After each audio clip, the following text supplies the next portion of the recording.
Assalamu alaikum wa rahmatullahi wa barakatuhu. Bismillah, alhamdulillah, as-salatu was-salam ala rasulillah wa ala alihi wa ashabihi ajma'een. Welcome everybody. My name is Bilal Abdul Kareem and this is Face the Truth.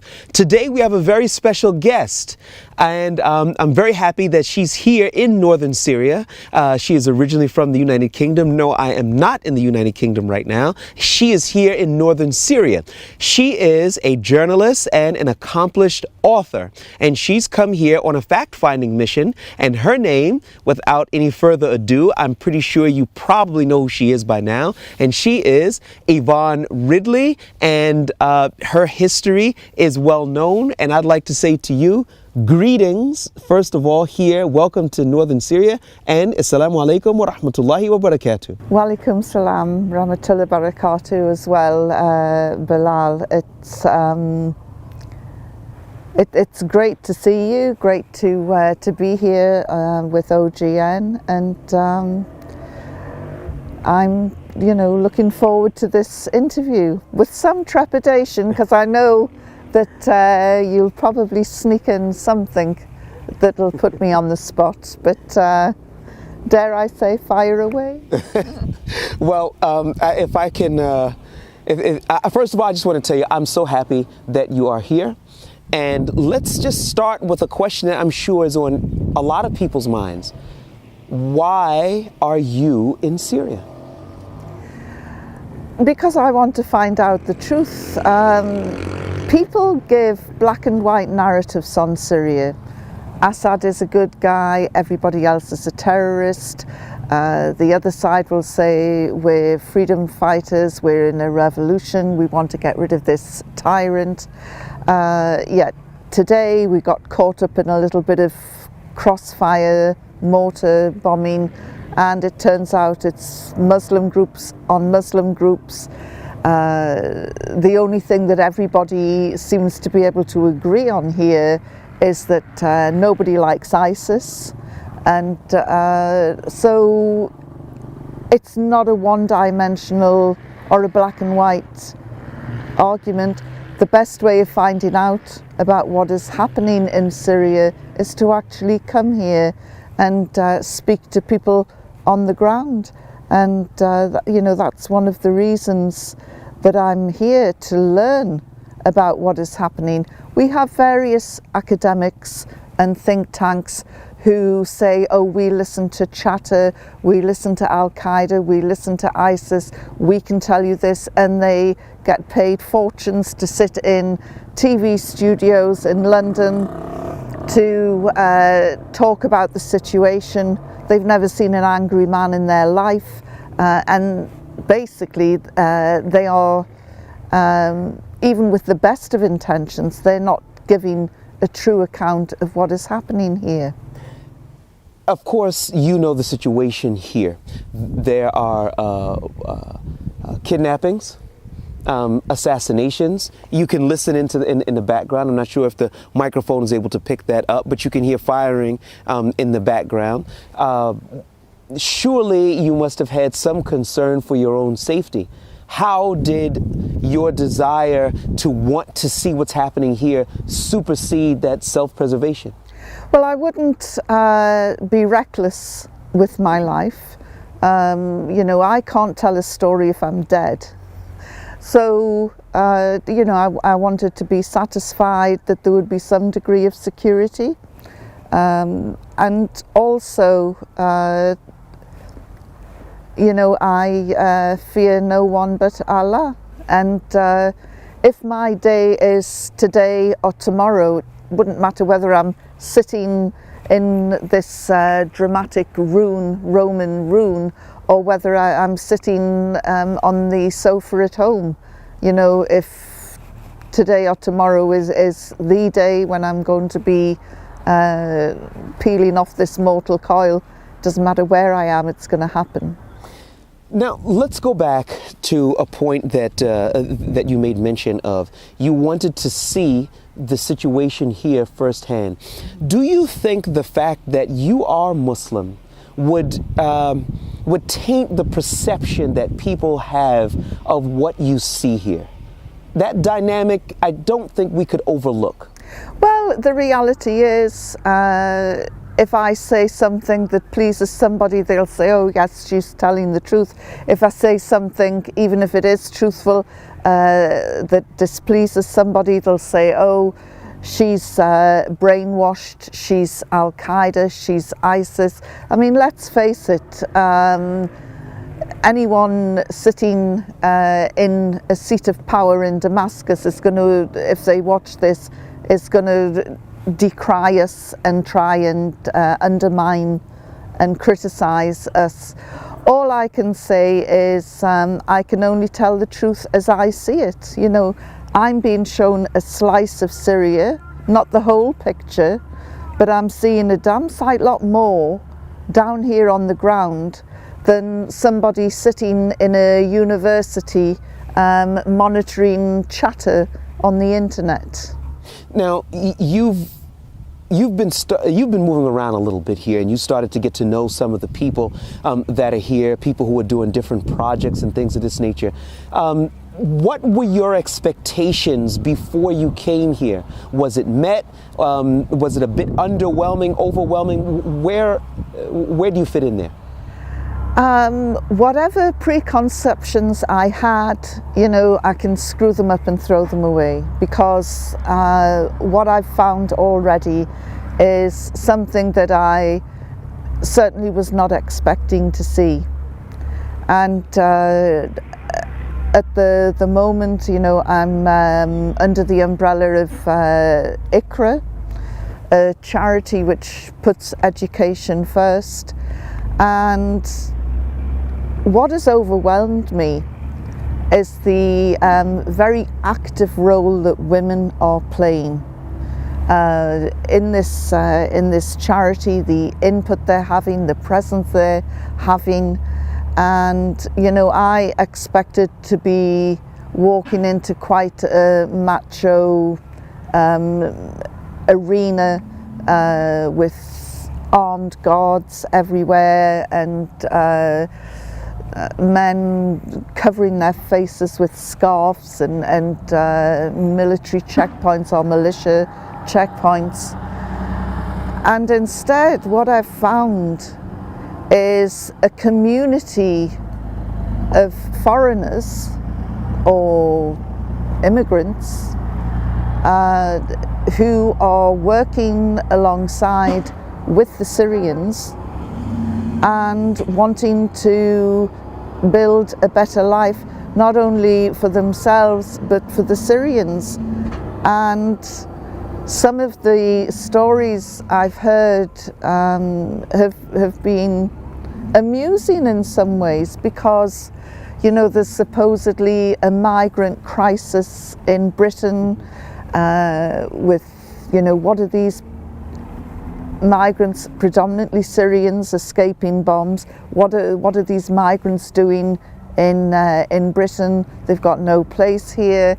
And yet I heard that when the foreigners rocked up with their wives in northern Syria, some of the Syrians on the ground were saying, what are these foreigners, what are these migrants doing here? We've got no business with them. While Britain is still trying to adapt and be more enlightened about its approach dealing with migrants, what I've found here is that the foreigners or the migrants have actually come with a very successful charm offensive, which is, we want to work with you, we want to help you, we want to rebuild Syria, we want to make it a better place. And they've won the trust of the Syrians on the ground. When you're looking at the way that the news media and Western governments in general like to paint everybody with one brush, because it makes it easy just to put everybody into one basket. Now, of course, there's no way that you could speak on any individual basis or individual cases, but do you think that that's a fair assessment, wherein anyone who's come to Syria who is a foreigner who may or may not have been fighting at some point is looked at as a terrorist and is treated like that. Do you now that you've come and you've seen some things, what's your take on that? You know, I've met Syrian mothers. I mean, if I can just say, today I've spent the day looking at one of Syria's best performing schools for 8 to 15-year-olds, and the academic curriculum is on a par with any school in Britain. The performance, the exam results, puts it on a par above the schools in Syria today, and from being viewed with great suspicion by parents when the school first opened 5 years ago, it's now the school that we want our children to go to. And I went around, and it's an amazing school. It's got local Syrian children, refugee Syrian children from Homs, Hama, Damascus, all over Syria. And it has foreign children from Kazakhstan, Russia, Britain, South Africa. You name a country, you know, it's more or less represented in this school. And there's also a section of orphans and really poor children. So you've got a mixture of classes. You've, as in the class system, working class, professional class, middle class children studying alongside children of every shade and background, from, you know, the Muslim world as well as from the West. It's incredible. And those children, we know children aren't born with hate. They're not born racist or Islamophobes. And you know, these children are working side by side. They don't differentiate each other by skin color or geographic area or status, you know, whether they're from a wealthy background or refugee children, and they all mix in together, and the results are quite stunning. And I spoke to one teacher. The teaching staff reflects the school. You know, there are Syrian teachers alongside foreign teachers in equal proportions. And what I loved, one teacher told me that academically we don't leave anyone behind. You know, so even the slowest learner is helped, and because the classroom sizes are quite small, the ratio of teachers to pupils is better than anything in the West. When they say they don't leave anybody behind, it's because they can dedicate a lot of time to those, to each individual child's needs. Now, the administration, or I guess we should say the heads of the school, are, where are they from? Syria. And the overall head is from Britain. Some of the senior teachers are British. And, you know, viewers are going to be going, really? Really? How did they get over here? The sad thing is, because officials from Britain haven't got off their backsides and come here like I have, and I'm not criticising, you know, not everybody wants to risk it in a war zone, but because they're from afar,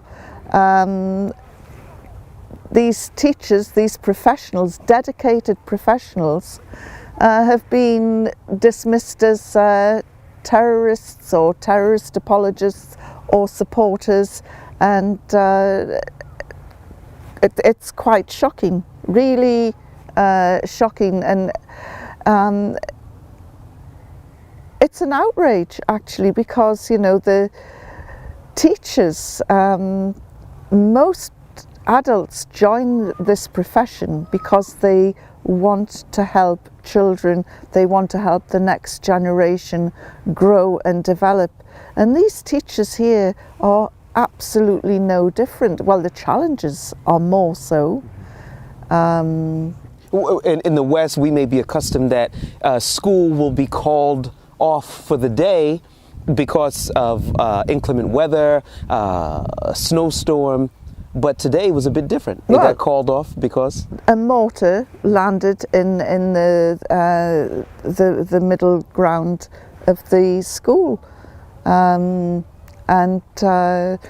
it was sad, the reaction from the children, because some of these children come from Aleppo, which was continually bombarded for weeks and weeks, and they hear the sound of a mortar explode so close to them, just a few yards away, and it triggers horrific memories of being bombed by Assad's forces, by the Russians, and they think, is this the start? Is this another bombardment? And you can see the fear. And it was a real shock to me, because I was sitting talking with the teachers and had completely forgot I was in a war zone. I was in a school, and we were talking about performance indicators, curriculum, language development, and it's almost normal, a normal situation. I'm reporting on a normal school, and then suddenly bang, and you're propelled back into the reality of this is a war zone, which actually makes those teachers even more heroic.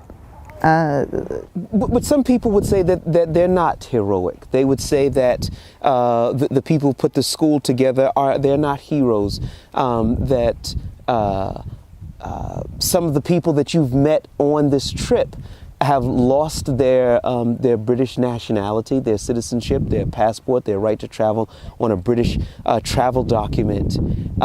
Do you think that perhaps the British government should do more to look into individual cases, as opposed to perhaps making enemies where they don't have them? Absolutely. I mean, the British government is in turmoil at the moment because of the immigrant problem. Here is a community of Brits living and working in northern Syria alongside Syrians, all of them working together to try and bring some sort of normalcy into northern Syria, and the best way you do it is by education and educating the next generation. I met families that would have left this area, that would have smuggled themselves over the border into Turkey, probably paid some shady people to go further on, and ended up in Europe or in Britain, saying, we're here, we've escaped this area. Instead, this community that's here has actually persuaded families to stay, teachers to stay, parents are seeing their children go to school and not just get an education, but get a very high standard of education.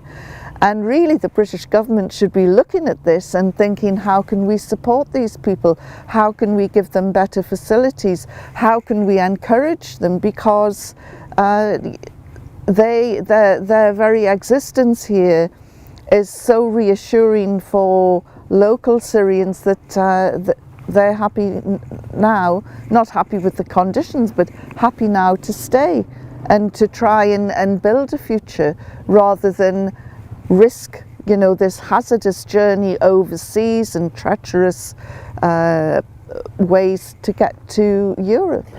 For the most part, a choice has been given by Western governments, not just the British government. But speaking specifically about the British government, it's an unspoken choice. You can help the Syrian people, in which case you will have to be forced to leave the United Kingdom and never being allowed to return. Or you can simply watch it happen on TV and you can maintain your British nationality, your citizenship, and such like that. In reality, that's the choice that a lot of these families have been given, and that also means that your children will be virtually stateless. Do you think that's a fair choice that these young people should be given? Well, it's not a choice, is it? Anyone with a conscience who watches the images of what's happening in Syria and who thinks, I can maybe be part of the solution rather than the problem, and I can help these people. I have skills, I've got engineering skills, I've got teaching skills, I've got medical skills, I work for a charity. I'm going to go out there and help these people, and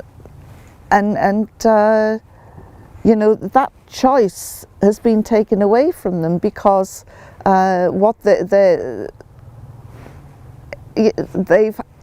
had to sacrifice their nationalities. I've spoken to one woman from South Africa. Her children have no status at all. They have no nationality. And anybody who's stateless will tell you, without an identity card, without a passport, you can't travel. It's difficult to get education, it's difficult to get medical help. You know, without a passport or an identity, it's difficult to get anything. And I think that the British government has just had this knee-jerk reaction and has almost panicked. And you know, what I'd say is, for God's sake, we're British, where's your stiff upper lip? You know, get a spine and start and look at this situation. Not everybody who comes to Syria is a terrorist. The groups of people that I've met, for instance, you know, when we've discussed ISIS, and ISIS did have a presence here, they tried to make inroads here, and people were horrified, you know, including the foreigners. And you know, they were appalled at the very thought that ISIS could get a foothold in this part of Syria, and thankfully they were driven out by different militias. What do you see for British nationals that are here in the days coming ahead? Because in a war zone, of course, things can go badly very quickly. There may come a time where some of them may have to leave, or they may be able to settle here and just go on with life as normal. What would you like to see regarding them in general? What do you think that that the British government should be doing? Well, there's a very big issue at the moment about the misuse of overseas spending in poverty-stricken areas, and there's a scandal growing saying that taxpayers' money is being given to governments and large organisations, that some are corrupt. The money is not going to the place where it should be going. I've seen ICRA and other groups on the ground in Syria, and the British government should throw some money this way and create more schools of this high standard that that is not happening elsewhere in Syria. What surprised me coming here, you know, seeing all the refugee camps, with the exception of the internationally known IHH, the Turkish charity, I don't see any major logos here of the big British charities. I don't see any presence on the ground. I just see individual and small collectives making an effort to improve people's lives, and they tell me that it's very difficult to operate because people in Britain and elsewhere are afraid to send money over here because they could be accused in Britain of giving material support to terrorists, which could mean anything. I mean, I've met a couple of people who have had their passports removed, and I've sat down, I've spoken with them, I've been quite frank with them about their activities here, and you know, if they are terrorists, then I'm going to have problems going back to Britain after coming out here. But now you've seen them, you've seen how they talk, you see how they think, in the general sense, of course. Do you feel in your heart, now you were born and raised in the United Kingdom, nobody has the desire, and I think I'm speaking for you now, and you can correct me if I'm wrong, but nobody has the desire to see British blood flowing in the streets, bombed out British institutions and killing British people in the streets in the name of any religion. So I would ask you, in the general sense of these young men and women that you met, do you see them in general as a threat to British society? Absolutely no threat at all, none at all. Some of them have absolutely no desire to go back to Britain at all. Fair enough, that's their choice. Some of them have family that they would like to visit now and again. Some of them might eventually one day want to return to Britain, and if they are allowed to, I would imagine that they would want to contribute very much to their communities in Britain, just in the same way as they are contributing to the communities here. The initiatives that I've seen are really inspirational, and what I love about them is the prominent role and influential role of women. Now then, some viewers might be saying, oh, you know, these are religious fanatics, and you know, I bet they're teaching Islam in those schools. Yes, they are teaching Islam in those schools. This is a Muslim country, you know, which may shock some people. Sorry, but it is a Muslim country. You know, when I went to school assembly as a kid, we used to have Christian services, and because, you know, that's the area that I came from. So there's the first hour of every morning at school is set aside for Islamic studies. And I'm not talking about the sort of brainwashing, swaying backwards and forwards, Quranic recitals, learning everything by parrot fashion. I'm talking about children learning the language of the Quran, but learning about its meaning, its content, and the reality is that if those from ISIS had that sort of educational grounding in Islam, they would never have gone to join ISIS. They would you know, these children that are being taught the Quran and the peaceful message of Islam, that's going to stay with them as they develop in the rest of their lives. So they're getting an Islamic grounding, an hour every morning, but the rest of the day is spent on secular, I would say, academic curriculum, which is why the hours at this school are longer than any other school in the area. And now, as I say, Syrian parents are scrambling, wanting to get their children into this school, because it's the standard of education is so high. Do you think that in the I listen to British nationals sometimes, they say, I don't want to go back to the UK. I don't want to go back there. But I want to qualify some of the statements that they make.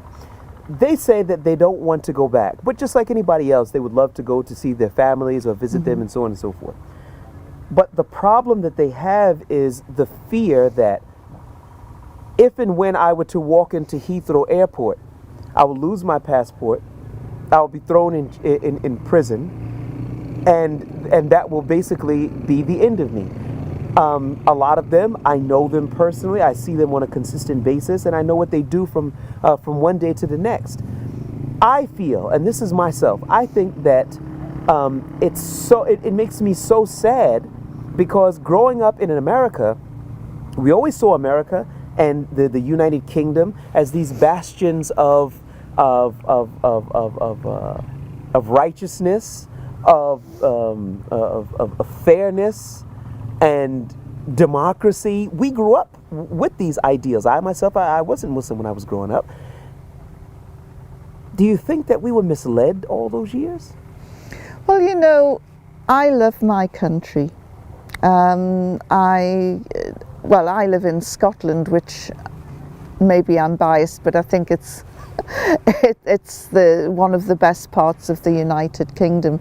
But I love Britain. And after going out into war zones or visiting countries where there are really tyrannical regimes in place, you know, getting back to Heathrow used to be oh, thank goodness I'm back in Blighty. But now there are parts of my country I don't recognise. I don't recognise this racist, bigotry-fueled Islamophobia. I don't recognise the abuse of people's human rights. You know, Britain used to be a beacon of human rights. I don't recognise this real anathema called secret evidence. Yes. That not only is the accused not allowed to see, but even his solicitor cannot see the secret evidence. So he has no opportunity to challenge it? Absolutely not. Now, up until a couple of years ago, you'd think secret evidence, oh gosh, this is MI6, MI5, top level intelligence.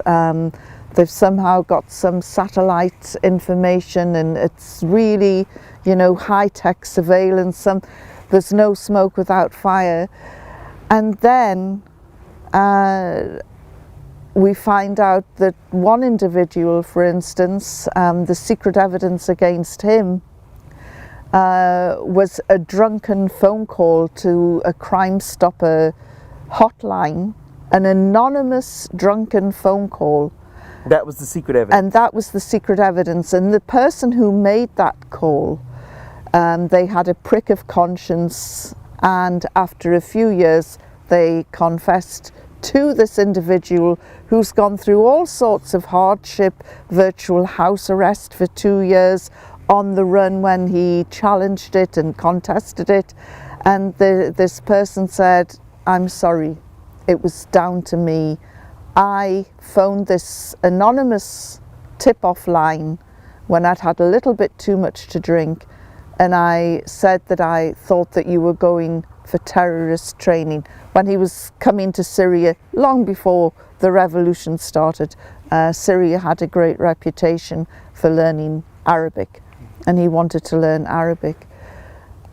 And once he had this knowledge and his lawyers challenged it, the authorities, red-faced, although shameless, more or less said, yes, that's the secret evidence. So we're not when you say secret evidence, it's sort of like, oh gosh, this must be really hot stuff. Mm-hmm. It's not at all.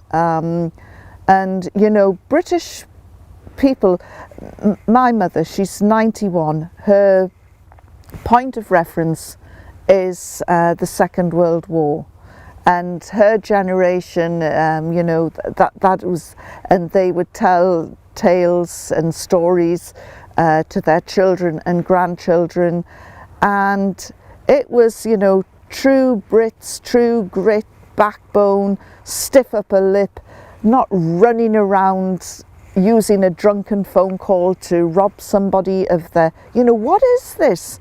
We are not a tin pot dictatorship. And I really feel ashamed of some of the actions of the British government. But now let's talk fighters for a second, because there's another aspect to this. I'm not just talking about British nationals, I'm talking about Americans, I'm talking about other Europeans that have come here, and they don't have a problem to say openly, plainly, and clearly that we are fighters. We fight, and we have military training and experience, but we are very, very focused on what's going on here in Syria, and they feel like they're being judged unfairly and demonized because they do have military training, they know weapons, and they know how to use them. But so do soldiers in every military. Mm-hmm. What's your reaction to that? Now, we're not talking about educators anymore, we're talking about fighters.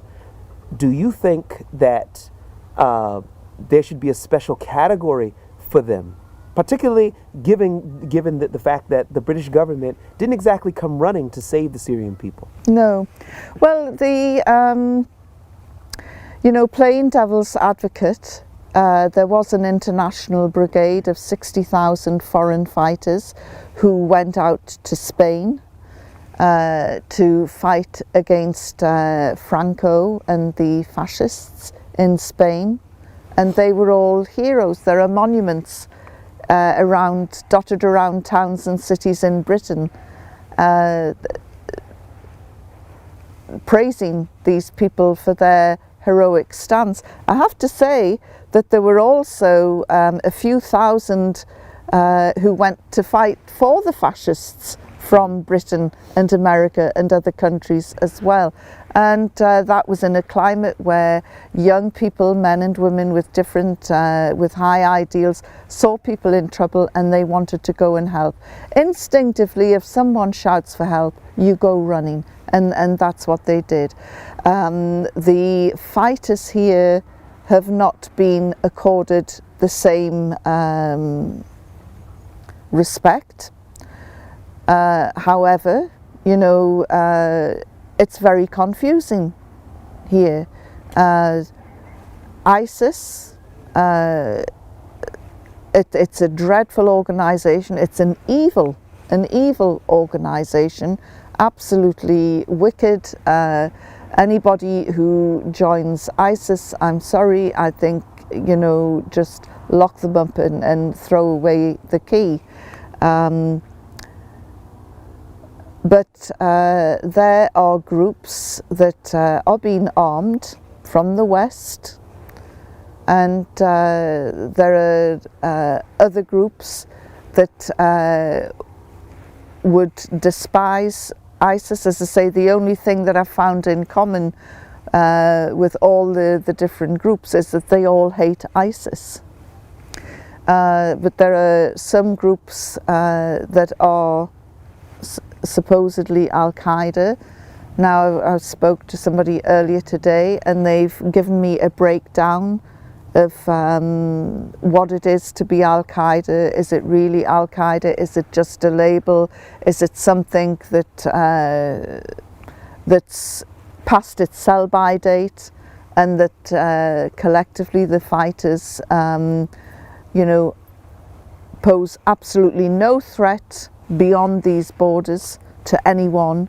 Their mission is to protect free Syria, which we're in free Syrian territory at the moment, and to overturn or bring down the Assad regime. Now, unfortunately, all these different groups are not the same, which is why there's so much infighting, which in itself is shameful. Wasting so much energy when they should really be stepping up to the plate and focusing on what they came out here to do, which is to protect the Syrian people. In short, Syria is a very complex issue. It cannot be treated black and white. You cannot label this group Al-Qaeda, this group terrorists, this group, you just can't do it. And the shameful thing is that all the support networks are also being demonized as well, with this one wide brush, when in fact the British government should be looking at the sort of initiatives that are going on here that make Syrians want to stay in their country, want to rebuild their country, that gives them some hope that there could be life beyond Assad. Mm-hmm. I mean, just a few months ago, I interviewed Syrian women who had been in Assad's prisons, and there are still about 7,000 of these women in Assad's prisons being held without trial, without charge, which is illegal in Syria as well as under international law. And I can say as a woman, there is no way you can have Assad as part of any solution to this problem. Do you think that the international community's forgotten these women? They've forgotten the weapons of mass destruction being used to drive out millions of people. Do you think they've forgotten that, or they've selectively decided to forget? It's selective amnesia. Let's remember the whole reason, according to Bush and Blair, the whole reason for the invasion of Iraq was to liberate the Afghan women. I don't know how many, I think there's been 4 British armies that have gone into Afghanistan, to liberate Afghan women over the centuries. Those Afghan women should be among the most empowered women in the world today, because so many Western armies have gone in there to liberate them. Well, they're not. There's a few green shoots of hope here and there, but it's been a disaster. Afghan women have been horribly betrayed by Western governments. Speaking as a woman, the men in the governments couldn't give a stuff about women. We're picked up and dropped down when it suits them. And I say the men because, these governments that went to war in Afghanistan, in Iraq, were predominantly male-led.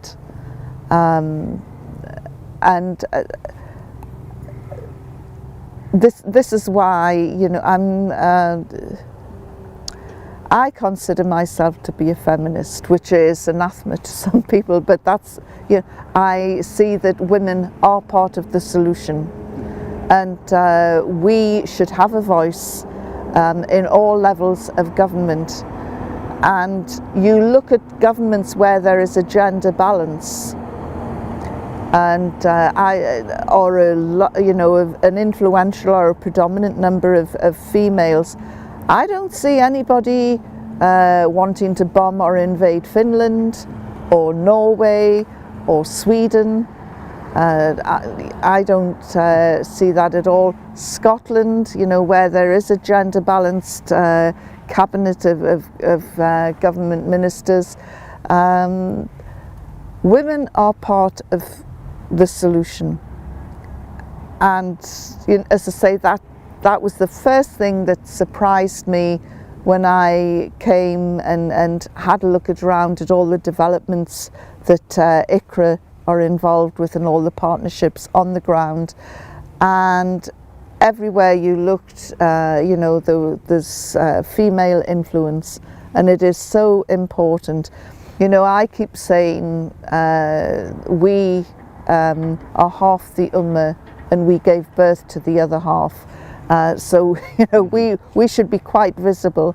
And it was really encouraging to see the presence of so many women. If you could speak to the people who are here, the young men and the young women that have come here, not only from the United Kingdom, but other immigrants who've come here to help the Syrian people.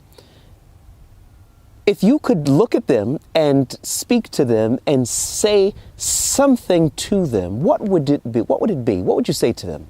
I would line them all up and pin a medal on each and every one of them, because of the sacrifices that they've made, because of the sacrifices that they're making. Living in a war zone, you can't guarantee the internet, you can't guarantee the things that we take for granted back in the UK. It's a hard life out here. It's a very hard life. But just because a teacher is in a classroom in northern Syria, it doesn't mean to say they don't have the same dedication and the same hopes and wishes as a teacher in Birmingham or Brighton or wherever. And it's to these young people, I would just say thank you. And if the government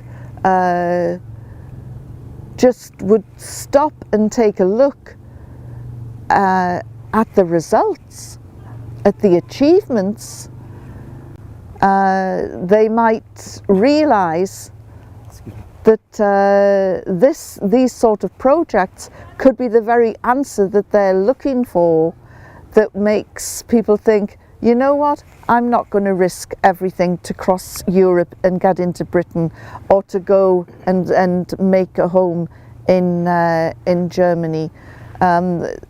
It was great that Angela Merkel showed that compassion, and she opened the gates to Germany to 1 million Syrians. It was an amazing act of compassion.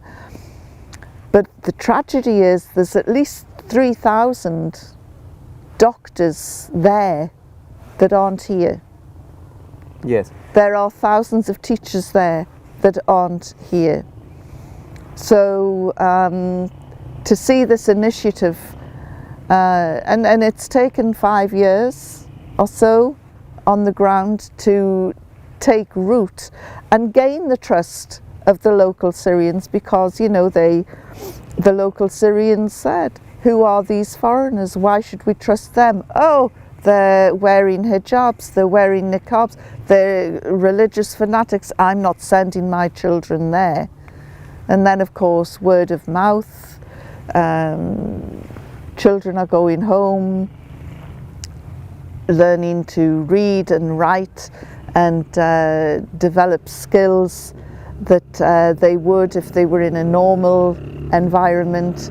And suddenly parents are realizing it's not all religion, it's not all, and now, as I say, the school in some ways, I fear, could become a victim of its own success, because so many parents want to put their children into this school, and of course the school has a very strict policy on teacher-student ratios, which is why they've got such a high standard.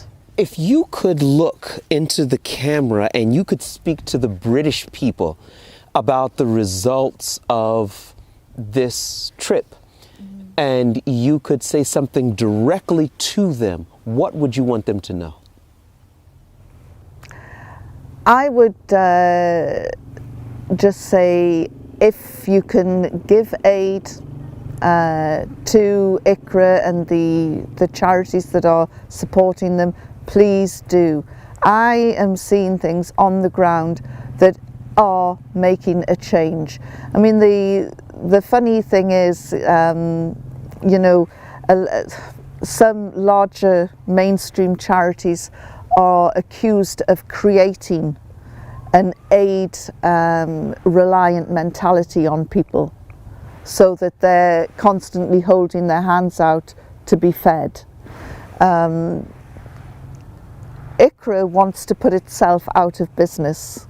It wants to make these people self-dependent and working for them, making things work for themselves, so that they no longer need ICRA.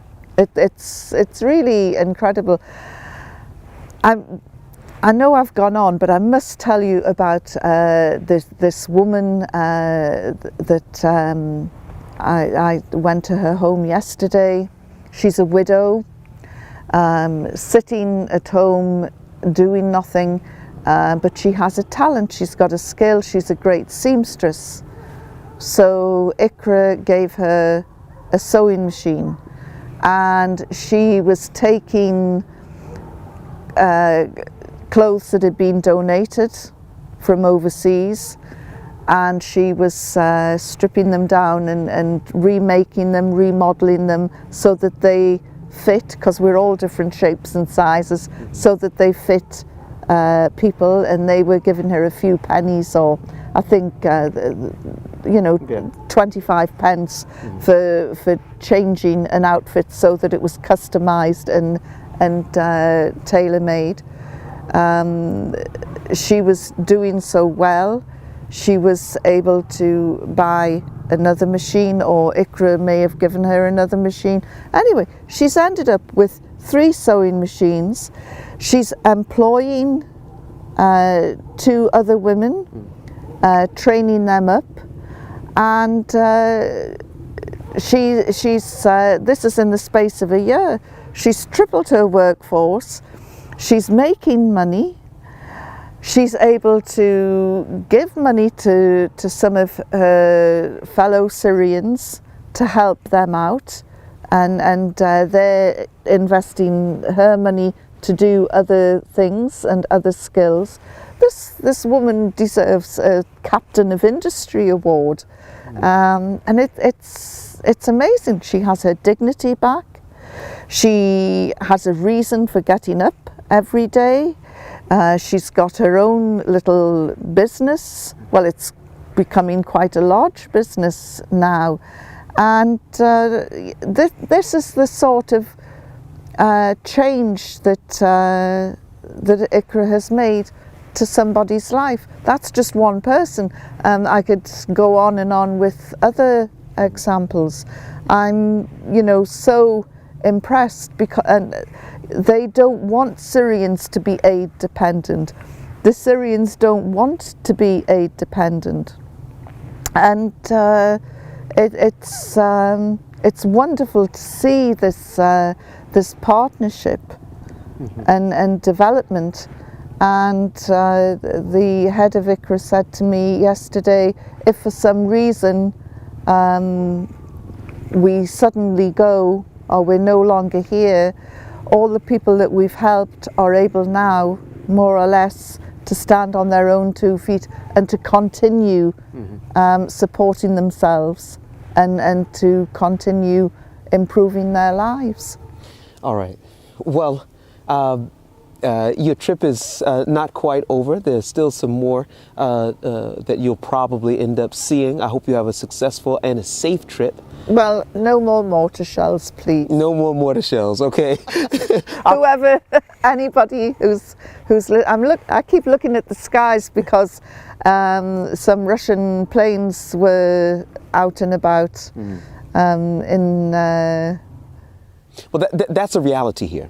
The realities are just that the skies are full of Russian, Syrian, other than them, American planes, and we just have to get on with life.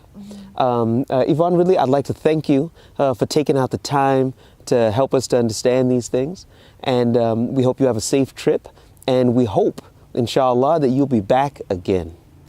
Well, let me get out first before I can come back. But yes, I hope so. And certainly what I've seen here, I will be telling other people about, because people need to know the good side of things that are happening in Syria today.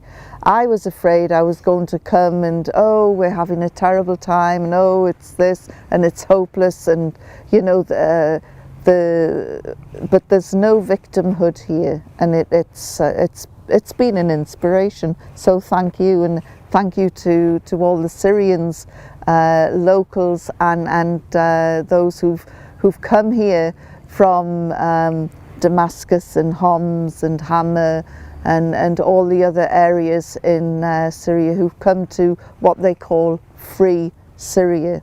And you know, if it was a terrible place full of Islamic fundamentalists, why would they come here? Why, you know, they would just carry on over the border. All right. Well, this has been Face the Truth. I am your host, Bilal Abdul Kareem, with journalist and author Yvonne Ridley. Jazakumullahu khaira, and we will see you next time. Assalamu alaikum wa rahmatullahi wa barakatuh.